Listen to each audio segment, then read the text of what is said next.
بسم الله الرحمن الرحيم. الحمد لله رب العالمين، والصلاة والسلام على أشرف الأنبياء والمرسلين سيدنا ونبينا وحبيبنا محمد عليه أفضل الصلاة وأتم التسليم.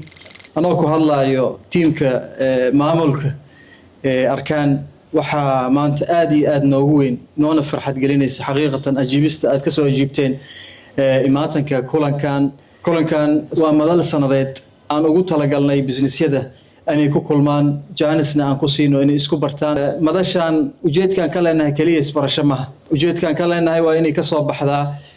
حرير استراتيجية وحاول إنه كصوب بح بارتنرشيب أو هرسادي كرية كبع دقالة إن شاء الله أركان أنا وحان إسكو دينا أون هالكودي كديجاني breach in the gap كالنت مقان إنا بوحنو أركان كله وحاول ميديا مركي لفيريو وضدك هذا الهين تبضنا eventyadeena waa badan yihiin isku keenka dadka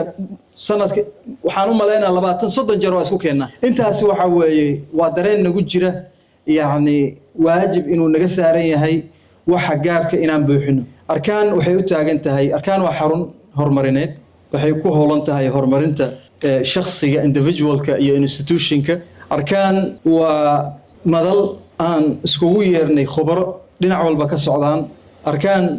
investment badan waxaan gelinay field kasta aan isleenahay bulshadu way u baahan tahay inaan ka keenno qof dad khubaro ah networking waxaa sameynay seniors iyo experts hadartaan ku dhow 40 oo jinsiyado kala duwan ah walaalayaal waxaan shaki ku jirin waxaan joognaa oo ilaahayna siiyay wadan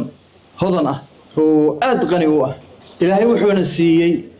wadan buurihiisa leh oo macdantiisu iska taalo wadan 12 bilood sanadka la beeran karayo dhulkiisa ilaahay wuxuuna siiyay xeebta ugu ballaaran oo ugu dheer Afrika saasoo tahay waxa dareemeynaa gaab marka waxa jira wax la dhaho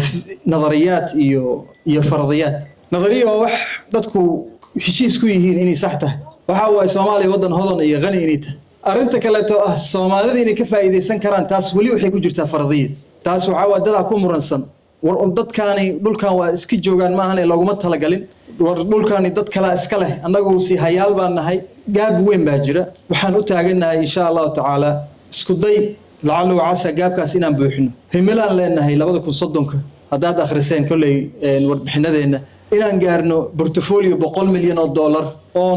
aan dabooli karna at least eriyooyinka waaweyn oo markasta dadku nagu dhahaan xaggaas haysataan inaan shirkadaheena iyo dadkeena badda gelin karno inaan buuraha gelin karno inaan beeraha gelin karno 2030 wax badan kama dhinna umaleena ilaahay nagu astur waxa kale oo leenahay himilo